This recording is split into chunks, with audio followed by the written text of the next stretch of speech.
अस्सलामु अलैकुम वरहमतुल्लाहि वबरकातुहू। कैसे है भाई हमारे तमाम स्टूडेंट्स?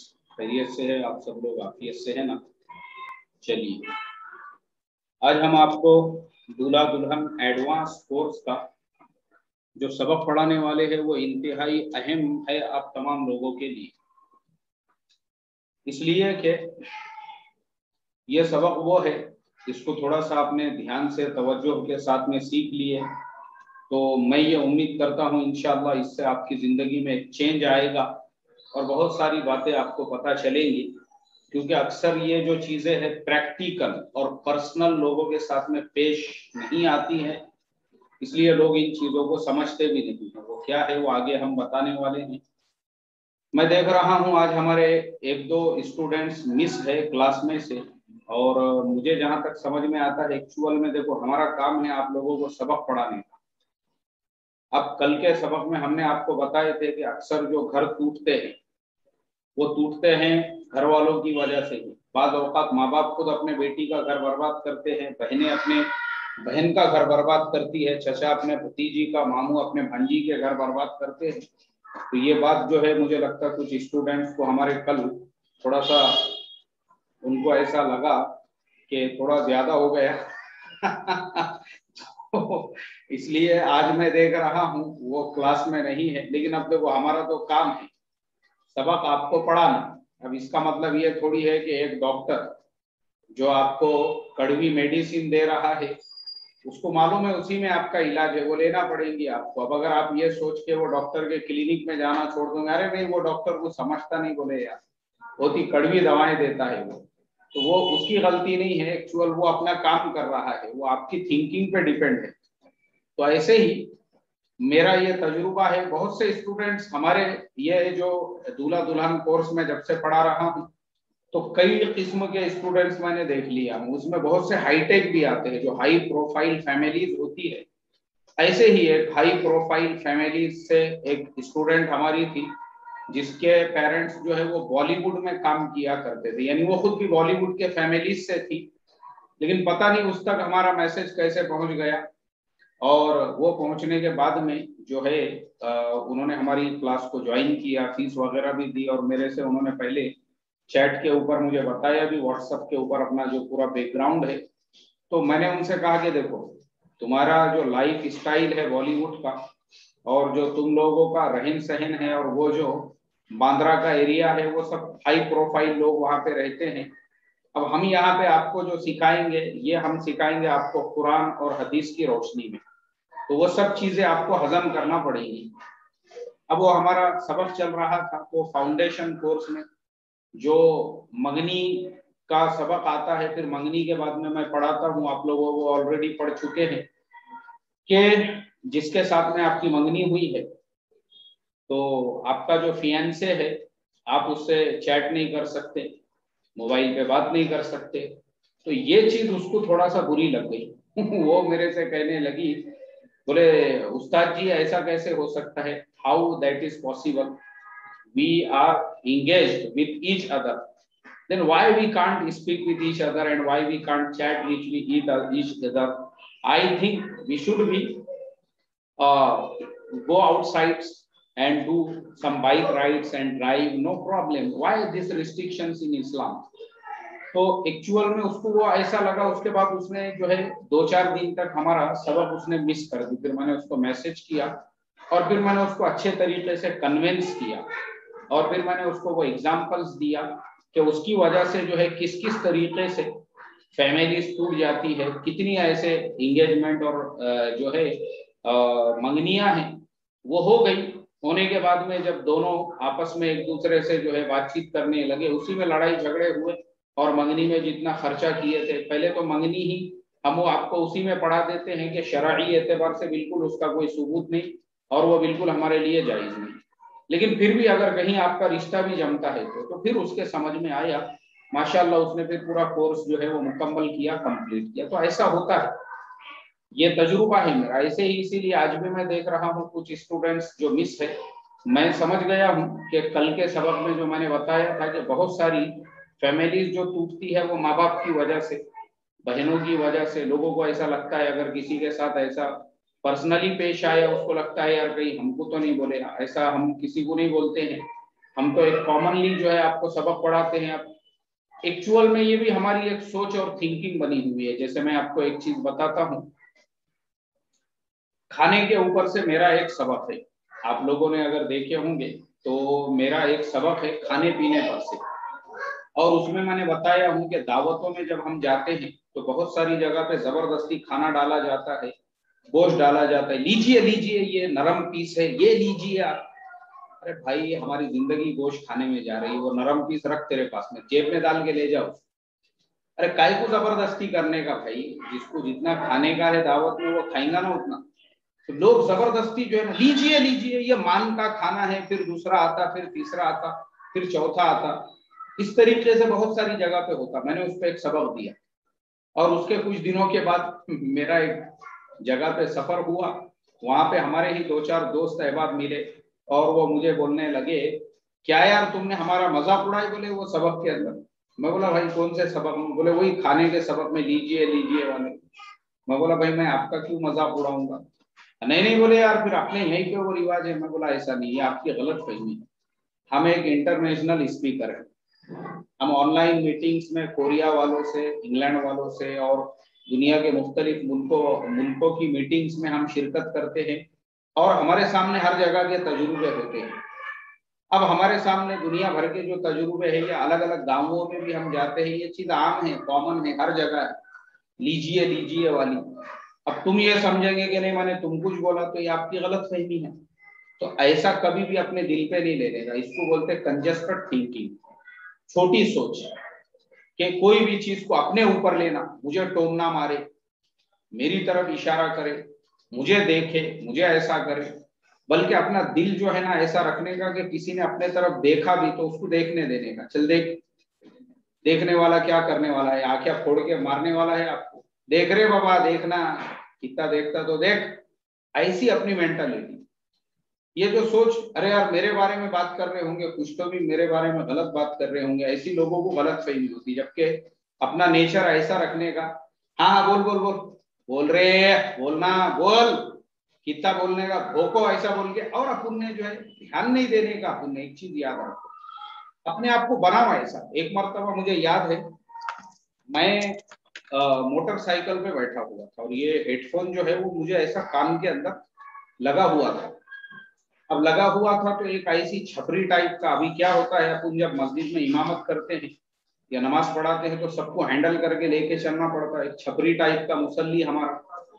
वो मेरे हेडफोन देखने के बाद में जो है मुझे बोलने लगा, और क्या बात है, क्या सुन रहे? मैं बोला गाने सुन रहे हम, आतिफ असलम के गाने सुन रहे। मैं बोला क्या करने का रे तुझे, गाने सुन रहे, गाने क्या करने का तुझे, कौन है रे तू पूछने वाला, औकात में रहे। मैं बोला अपनी। तो ये जो अपना नेचर है ना, कोई सामने वाला, तो ये ऐसा अपने आप को इतना, यानी शक शुबे की ये बीमारी खतरनाक रहेगी। मुझे बोले होंगे, मेरी तरफ इशारा करे, मुझे देख रहे, ये बात अपने दिलो दिमाग से हमने निकालना चाहिए। तो मैंने वो हमारे दोस्तों को समझाया। तो बहरहाल मैं इतना लंबा चौड़ा आप लोगों को इसलिए भी बता रहा हूँ कि ये आप लोगों के भी जिंदगी में आपने ये सब सीखना चाहिए, इससे आपका दिल मजबूत होगा और आप जो है फिर बड़े से बड़े तूफानों से टक्कर लेने का आपके अंदर हौसला पैदा होगा और ये छाट छूट लोगों को आप नजरअंदाज कर सकोगे। तो ये नेचर बनाओ। ये नहीं है कि सबक में आपको कोई चीज नापसंद आ गई उसके बाद आपने जो है सबक ज्वाइन करना ही छोड़ दिए, यार मेरे कुछ बोले मौलाना नहीं, ऐसा नहीं सोचना चाहिए। ठीक है, चलो आज तक अभी तक जो है हमने आपको थोड़ा सा बता दिए, कुछ स्टूडेंट्स जो है जिन्होंने ज्वाइन नहीं किए। अब आगे आज का सबक शुरू करते हैं। आज का सबक हमारा क्या है? आज का हमारा सबक ये है, मियाँ बीवी के दरमियान में कितने भी लड़ाई होने दो, कितने भी झगड़े होने दो, कितने भी मसाइल पैदा होने दो, मामला बिगड़ने दो, पहली फुर्सत में पहली कोशिश तो आपकी ये हो कि वो चीज मियाँ बीवी के बीच में ही रहना चाहिए।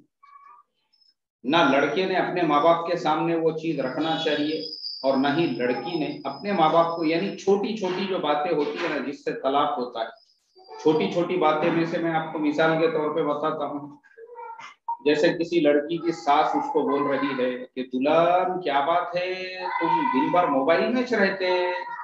तो ये चीज कॉमन है, एक नॉर्मल चीज है। वो अपनी माँ को बोल रही कि मेरी सास मेरी जासूसी करती, मेरे जरा जरा से बात पे नजर रखती। अब उस पे से झगड़े शुरू। अपने माँ बाप को बोल रही, उसके शोहर ने अगर उसको पूछ लिया क्या बात है तुम मोबाइल के अंदर जो है ज्यादा ही ये करते, तो बुरा लग गया उसको। तो ये जो चीजें रहती ना, ये बहुत छोटी चीजें, ये चीजों को अपने घर के चार दीवारी में रखने का। ऐसे ही अगर किसी लड़की का जो शोहर है वो जो उसकी बेडरूम के अंदर की बात है, देखो बेडरूम जो रहता ना वो चौकोनी रहता, तो वो बेडरूम के अंदर की बहुत सारी बातें ऐसी होती है जो हस्बैंड वाइफ के बीच में ही होती है। तो वो जो चीजें रहती ना वो नहीं बोलने की रहती दूसरों के सामने, खास तौर पे अपने माँ बाप के भी सामने बोलने की नहीं रहती। मैंने आपको इससे पहले भी बताया, माँ बाप के और सामने वो बोलने की बहुत बड़ी बात अगर है, बड़ी बात अगर कुछ है जिस जो तलाक और खुला का रीजन बन रही है, तो वो बात और है। जैसे मिसाल के तौर पे आपको पहले पता नहीं था, लड़का शराब पीता है, लड़का जो है चरस गांजा पीता है। अब शादी के बाद पता चल रहा है वो रोज रात में जो है चरस पी के गांजा पी के कमरे के अंदर आ रहा है, शराब के नशे में धुत है, खूब उसके मुंह में से बदबू आ रही है और ये औरत पे जुल्म कर रहा है। तो ये बात आप अपने माँ बाप को बोलो। इसी तरह से अगर लड़की की भी कोई बड़ी बात है, समझो बड़ी बात, मेजर बात अगर कोई ऐसी है जो आपने अपने माँ बाप के सामने रखने जैसी है, जैसे मिसाल के तौर पे वो जो लड़की है वो शोहर से बात ही नहीं कर रही है, शोहर को बोल रही है कि मैं मुझे तू पसंद ही नहीं है, मेरा तो पहले से ही किसी और के साथ में लफड़ा था और मुझे तो उससे शादी करने का था, मगर मेरे माँ बाप ने जबरदस्ती तेरे साथ चिपका दिए मुझे। ये बड़ा इशू है, ये बड़ा मसला है कि वो लड़की उसके साथ में फिजिकल रिलेशन ही नहीं बना रही। तो अब इसने शादी किया तो काय के लिए किया, क्या उसकी क्या खाली निशान सूरत देखने के लिए थोड़ी किया। तो अब जो है मियाँ बीवी में सोहबत और फिजिकल रिलेशन वो तो होना चाहिए ना। अब वो अगर इसको कोऑपरेट नहीं कर रही है तो फिर ये परेशान हो गया। तो ऐसी सूरत में वो अपने माँ बाप के सामने ही बात रख सकता है, भाई ये लड़की सुन नहीं रही है मेरा। तो ये चीजें और छोटी छोटी बातें भी रखने का, ये बड़े बड़े चीजें जैसा मैंने अभी आपको बताया, ये हो गई दो बातें। तीसरी चीज, कितना भी बड़ा मसला रहने दो, कितना भी बड़ा इशू रहने दो, उसको पुलिस स्टेशन तक मत लेकर जाओ। खास तौर पे जो मुसलमानों में 498 के केसेस है, ये मेरा तजुर्बा है। मैं आपको जैसा मैंने आपको बताया ना, शायद आप लोगों में से कभी कोई कोर्ट में, कोई कचहरी में, कोई पुलिस स्टेशन में कोई गया हुआ नहीं होगा।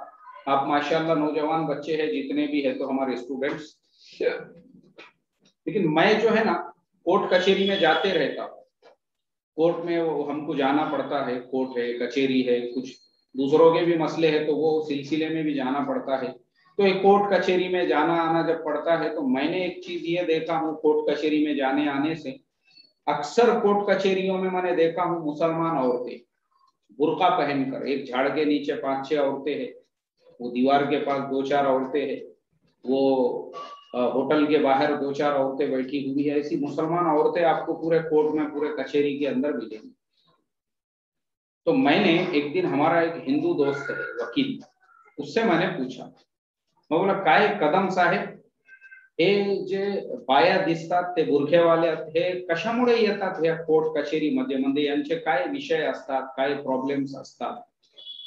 तो वो जो हमारा दोस्त है एडवोकेट कदम है, तो वो बेचारा मेरा बड़ा अच्छा दोस्त है, वो मेरे को बोलने लगा एक दिन, बोले काय, बोले सय्यद भाऊ आता तुम्हाला काय बोलायचं आहे, तुमचे जे लोक आहेत ना यांचा काय प्रॉब्लेम असतात, हे लहान गोष्टी असतात, लहान गोष्टी, पण लहान गोष्टीमुळे ते काय करतात, ते 498 चे केस फाइल करतात।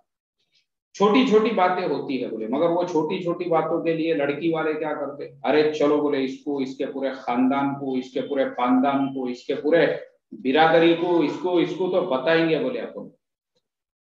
अब ये चक्कर में अक्सर लड़की वाले जो है ना वो क्या करते, झूठे केसेस करते। ये तजुर्बे की बात मैं आपको बता रहा हूँ, झूठे केस। झूठे केस कैसे करेंगे कि मियाँ बीवी दोनों एक कमरे में रहते, अब मसले मसाइल है मियाँ बीवी के बीच में, तो तुम वो शोहर के खिलाफ करो, अगर तुमको बहुत ही कंड है केस करने का खुजली है तो वो उसके अकेले के खिलाफ करो। लेकिन वो क्या करते हैं, वो अकेले को देते छोड़ के, वो अकेले के साथ में उसके माँ बाप, उसके सारे भाई, उसकी बहनें, उसके बहनोई और उसके दूर दूर के जो रिश्तेदार रहेंगे, एक एक केस में 10-10, 15-15 लोगों के नाम डालते हैं, सिर्फ मेंटली जो है उनको हरास करने के लिए। अब ऐसे केसेस में क्या होता है, दो चीजें होती है। एक चीज तो ये होती है ऐसे केसेस के अंदर कि लड़के वाले अगर वो लोग जो है ना दर्द इज्जत वाले, यानी उनको अपने इज्जत का ये है कि भाई हमको जो है इनसे कुछ बैठ बिठा के मसले को हल करना है, फिर उन्होंने लड़की वालों को उनके शादी का खर्चा दे दिए, सब कर करा के लड़की को जो है उन्होंने तलाक खुला जो भी था वो कंप्लीट कर दिए। एक तो ये टाइप के लोग रहते। दूसरे जो रहते ना, वो रहते हैं वो लोग, उनको कुछ फर्क पड़ता नहीं, उनका रात दिन का रहता, पुलिस स्टेशन में जाना आना, कोर्ट कचहरी में जाना आना, उनको कुछ ही नहीं फर्क पड़ता। वो बोलते जा और 2-4 पे कर जाके केस, किसको धमक दे रहा है, कोर्ट कचहरी की। बेटा अभी तो पैदा हुए हुआ है, बोले जब तू पैदा नहीं हुआ था ना तो हम गिल्ली डांडू खेलते थे कोर्ट कचहरी के अंदर, समझ में आएगा तुझे, जा कर जिस पे करने का है तुझे। अब ऐसे टाइप के जो लोग रहते ना, फिर वो क्या करते, फिर वैसे केसेस में जिंदगी बर्बाद होती लड़की की। अब वैसा लड़का क्या करता, इधर दूसरा निकाह कर लेता और दूसरा निकाह करने के बाद ये दूसरी औरत जो है इससे बच्चे पैदा करता, फैमिली लाइफ एकदम आराम से गुजारता।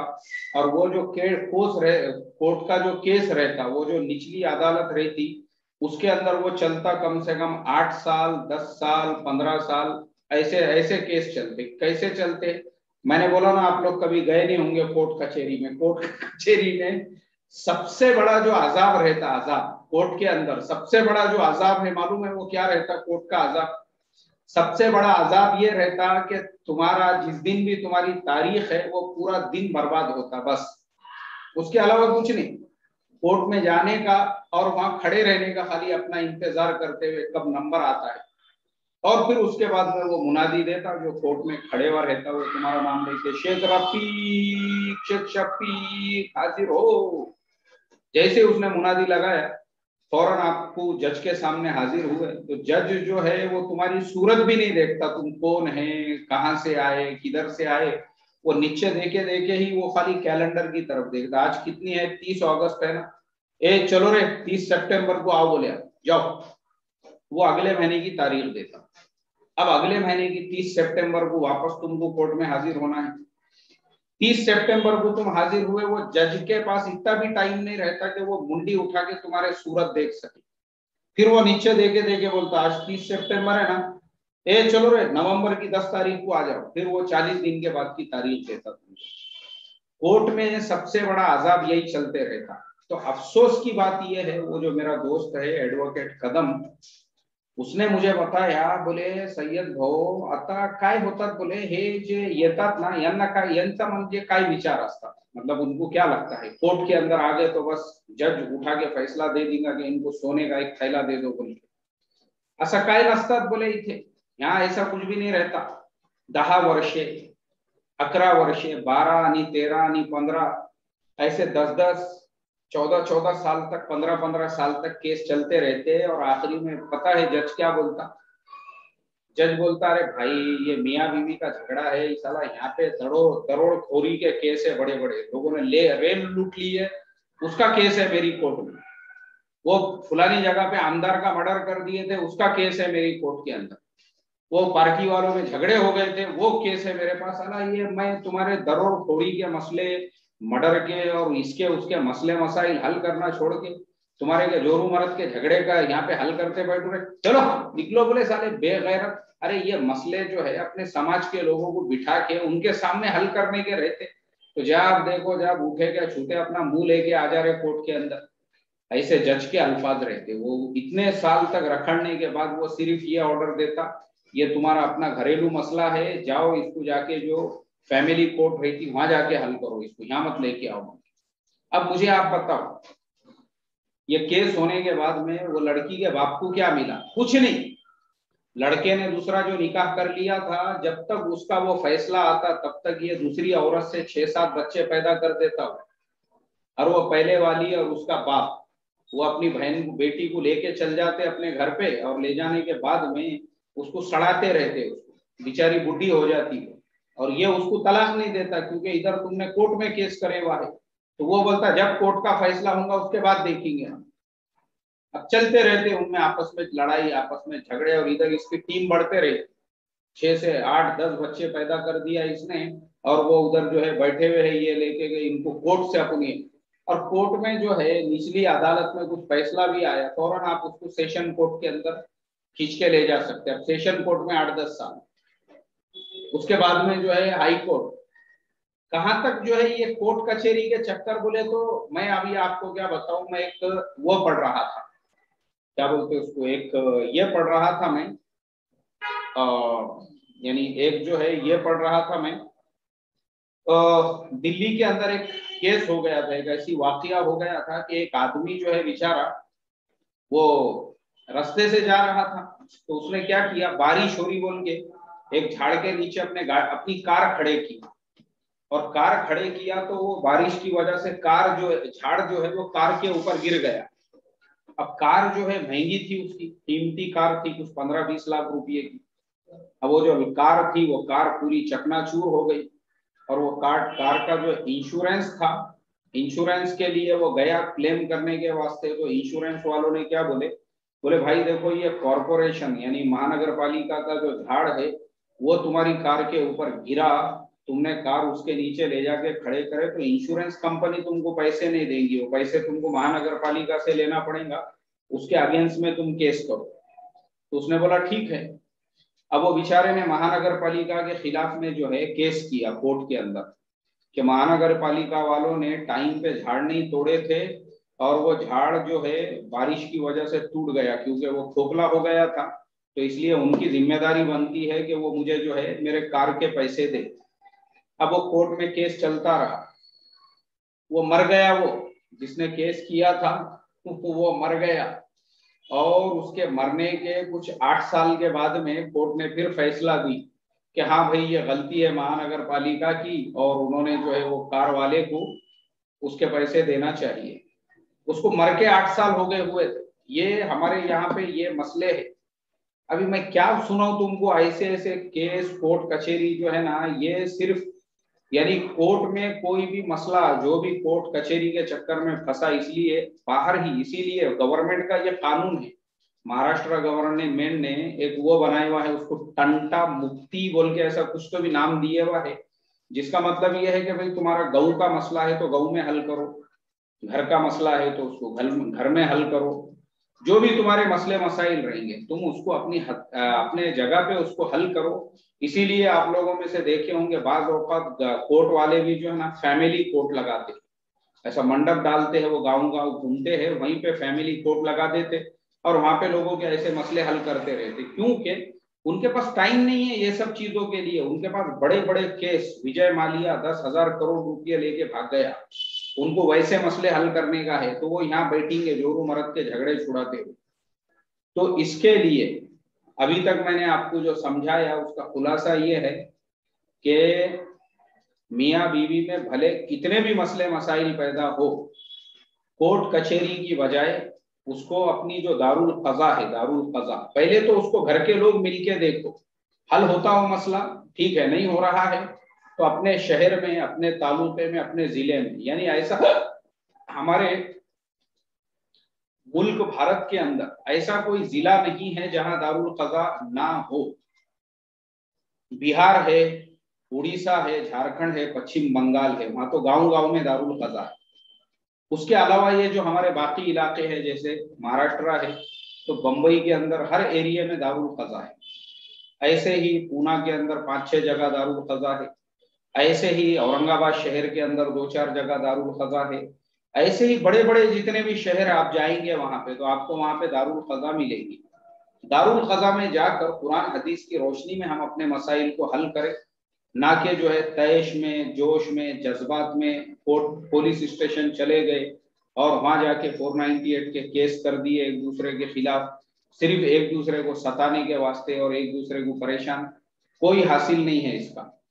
एक बात याद रखो, जो लड़के पे करेंगे वो दूसरा निकाह करके ऐश की जिंदगी गुजारेगा, लेकिन लड़की वाले और लड़की की जिंदगी बर्बाद होने के अलावा कुछ होने वाला नहीं।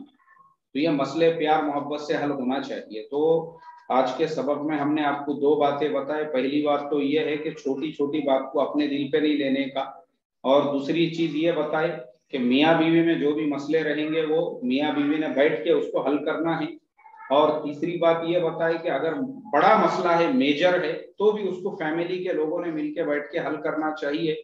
उससे बड़ा है तो दारुल कज़ा में जाना चाहिए, लेकिन 498 के मसलों में, कोर्ट कचहरी के मसलों में बिल्कुल नहीं पढ़ना चाहिए। आज का जो दूल्हा दुल्हन कोर्स का हमारा ये सबक है यहीं पे खत्म होता है। और अब अगर किसी के कुछ सवालात वगैरह है तो हमको आप लोग जो है व्हाट्सएप पे मैसेज कीजिए, हम आपको आपके सवाल का जवाब देंगे इंशाल्लाह। और जो लोग इस कोर्स को ज्वाइन करना चाहते हैं, हर महीने की पहली तारीख को ये कोर्स शुरू होता है। नीचे हमारा व्हाट्सएप नंबर दिया हुआ है, उस पर वो लोग व्हाट्सएप करके ये कोर्स में एडमिशन ले सकते हैं। चलिए, अस्सलाम वालेकुम वरहमतुल्लाहि व बरकातहू।